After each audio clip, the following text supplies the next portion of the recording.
I'm reviewing Silhouette by Justin Richards, which is a Doctor Who book.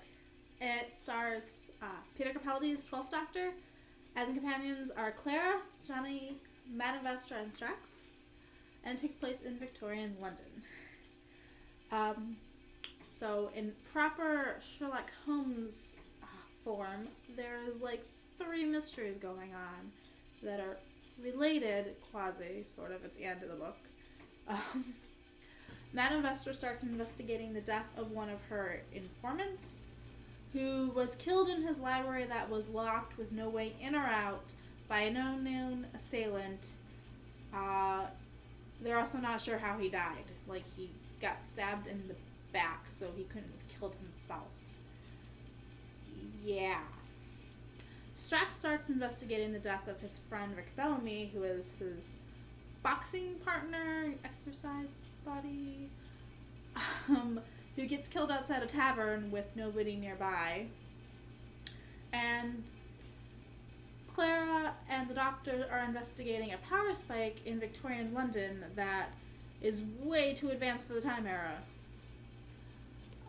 The only kind of linking factor between all these seems to be this carnival that's happening, the Carnival of Curiosities along the River Thames, and this basic like carnival thing, like, you know, Barnum and Bailey sort of thing, with strong men and bearded women and mermaids in jars.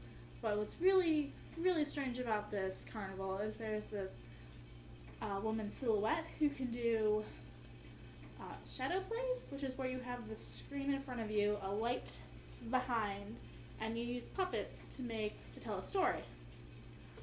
She's just way too good at it. She's amazingly lifelike. Puppets going on here, and there's no strings or posts visible, and even the Doctor's kind of wondering, like, I don't know how she did that. And when you can stump the Doctor, you know you're doing something right. Or wrong. One of the two. Also a character called Affinity? I think it's Affinity, who can change his face and take on the image of other characters, other people. And so this is a fun book where you never really know what's happening and who's talking to who, which I love. We have the Doctor kind of scurrying around London, paying people off with bribes and buying a guy a drink in a pub to get his information, which I love that kind of like whatever works kind of attitude going on here. I also like the fact that I didn't know what was going on. Like, I knew what was going on. It wasn't a confusing book, but like not being able to see the end, like not being able to quite guess how it's all gonna pull together. A lot of times when you're reading a mystery, and sometimes they just wrap up too quickly and it's not challenging. This one was just the right amount of challenging to be fun. So, yes. Yeah. I love seeing Strax and his character especially getting to explore him more and see what gets Strax really excited. And watching Strax with the strongman competition, like guy lifting these heavy bars and everything, and Strax, of course, being a Centaurian, can lift more than a human can, so he's just like, yeah, ooh yeah, and all these people cheering for him. It was a really funny image. I love that.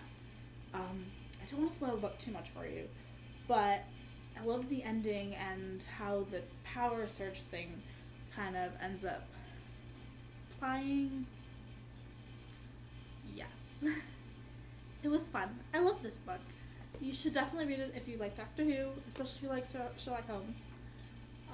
This is probably the best of the 3 12th Doctor tie-in novels that came out last fall. So, yes, read this book.